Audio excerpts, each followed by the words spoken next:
A very important thing we have to go over, and it's important for the people of God. When you look at nature, nature never stays the same. The only thing that ever stays the same is something that's dead. And I know I stress this sometimes. Causation of evil. In other words, where there is good, there will always be evil. And it will be in the equal amounts. So when you really want the goodness of God, you have to be prepared to deal with the badness of the devil. Yeah. See, what people want, you want God to defy nature that he created. You want him to contradict an order that he established. Every action has an equal and opposite reaction. So the higher you go, the deeper the lower the devil going to take you. Now watch, if I have the opportunity to choose good, then I have the same equal opportunity to choose evil. Amen. And every day of your life, you are facing that decision of whether you're going to choose good or evil, God or self. Amen. You never wake up and you've made a decision yesterday. See, everyone here, everyone in the kingdom, we have to daily choose life. But in the process of choosing life, I'm going to have to deal with death. Obedience, I'm going to have to deal with disobedience. So I got to stop praying to God for life, because what God actually said was choose life. So if I have a choice, there's no need for me to pray. So this upcoming year, the thing that we really want to see, this year prophetically, this year worldwide, economically, is the year of the devil. Amen. So I got to understand, he's going after the people of God with a vengeance. So if I'm not prepared in my choosing good, then what am I going to fall prey to?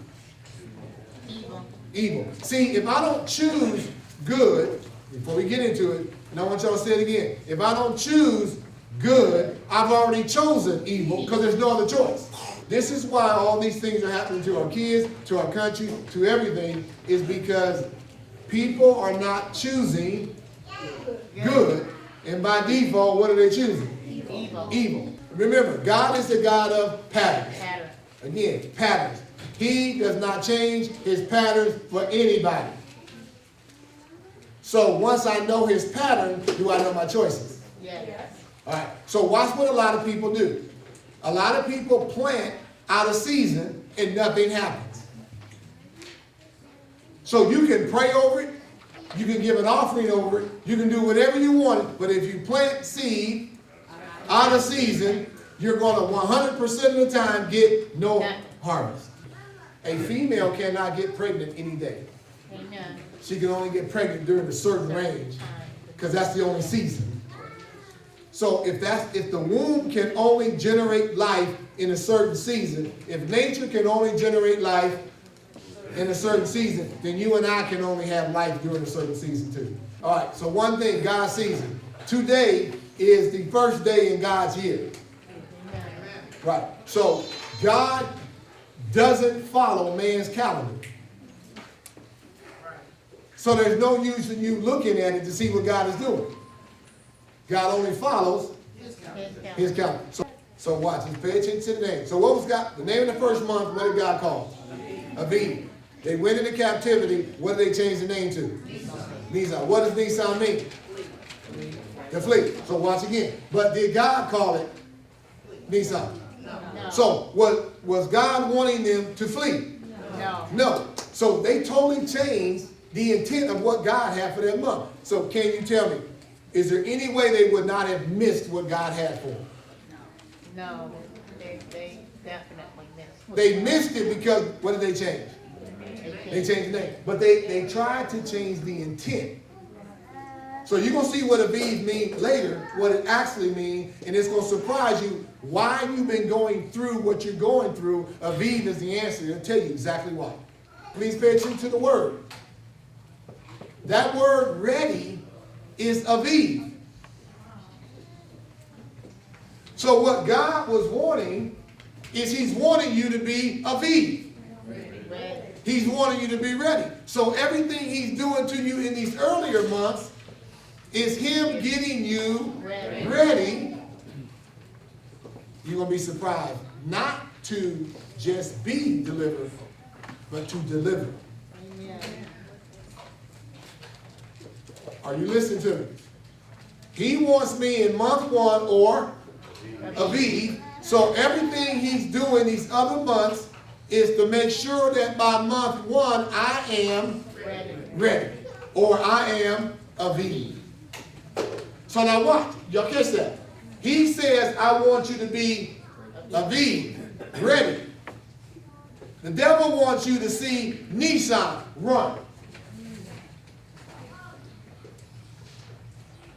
I can't fight if I'm running.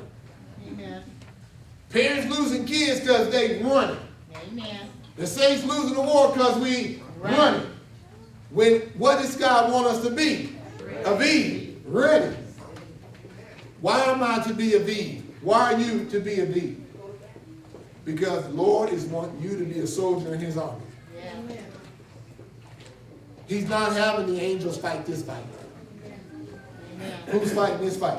We are. His people. So we need to be Aviv. So in other words, this is the month you and I must fight the devil. So in other words, watch. He prepared me.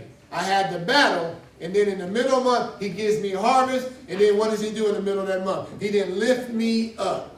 Amen. Now watch again.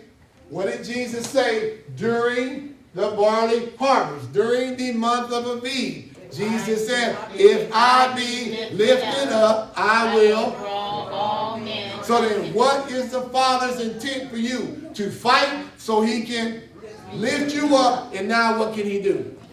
He can draw people to him through you. So let's watch. So what does God want to do to everyone here? He want to reset your life. So in order for you to get reset, you're going to have to forget all those other things. Amen. That you're going to have to forget, you're going to have to forgive, and you have to stop finding fault. Amen. I got to start over. The clock starts over. What do I do today? So watch what I want to say. You will never worship like you do until you get in bondage. When you get in bondage, you see people that never pray will start praying. Amen. When stuff starts going bad, what's the first thing we do? We start praying. So why do you think God allows some bad things to happen to us? So we can start praying. Because until those bad things happen, who's going to do it? I'm going to try to do it on my own. How many of you are type A people where you know we do our stuff? We depend on God as least as possible. Let's be real here. Come on. I got a couple hands. Come on. Y'all know good and well, some of y'all like me. I didn't start praying until I got in trouble. As long as I can do it, all I will say is God empowered me to do it. That wasn't true. But I said, so you know what made me start praying? When stuff started falling down around me. When stuff started breaking, stuff started happening I couldn't figure out, I couldn't fix. So I had to start praying. So let's watch again. The enemy oppresses the people of God outwardly because he can't possess the people of God inwardly. Amen. So if I can force you to get you to do something, I can't make you do it, but I force you by oppressing you. I force you by aggravating you. I force you by irritating you. And now I get you to do what I want you to do. So what does the devil want the saints of God to do? What he wants them to do. What he wants to do. So let's look at one of the things. Ultimately, he wants to assimilate us. That's what he wants. He wants you to be just like any other person that don't know the Lord. Do the same things, talk the same way, wear the same clothes. Amen. So then how are you going to be a child of the light? Can't be. Okay. See, watch scripture. I will keep those in perfect peace who keep their minds stayed on me. So in other words, if I keep my mind on him, them darts can't get in there and get me. Amen. But if I start to thinking about it from my side, It's going to get in. And now the next thing you know, I'm going to be acting funny, and I'm going to be doing funny things, and I'm going to be cold as ice. That's the whole way it works. Do you know that the helmet that you're supposed to wear on your head is deliverance? Amen. You know why some of y'all are dying? You don't have your helmet on. Why some of y'all thinking crazy? You don't have your helmet on. What's the enemy doing? He ain't doing body shots. He's shooting you right in your big forehead. Before you step outside your house every day, you better make sure your helmet is on. Amen. Before you even start. Don't pick up no sword, I'm going to fight the devil. Put your helmet on first. Because why? The devil don't wait for you to get outside. Amen. Yeah, you fight dirty. So this year, people, we got to start having what? Our helmet. Our helmets on. Yes, have the shield. Yes, have the sword. But don't do all that and don't have your helmet on. Amen. You lose. What is the purpose for the trials, people? Your trust is genuine. See, you don't know if your trust is genuine or not until you get into them trials. And the last thing you need to do is live a life and not know if your trust is real. The only way I know it's real when stuff starts happening to me and I now have to trust. Prior to that, I can say everything I want to say. That don't mean nothing. Don't mean nothing. So who's putting you through? It's your God putting you through so that you can know whether it's real or not. Amen. Some of y'all in prison in your walk. You got to get released. See, if you're not enjoying this walk, if you're not victorious and happy because you're overcoming, you're in prison. See, there's nothing worse than being in prison in your mind.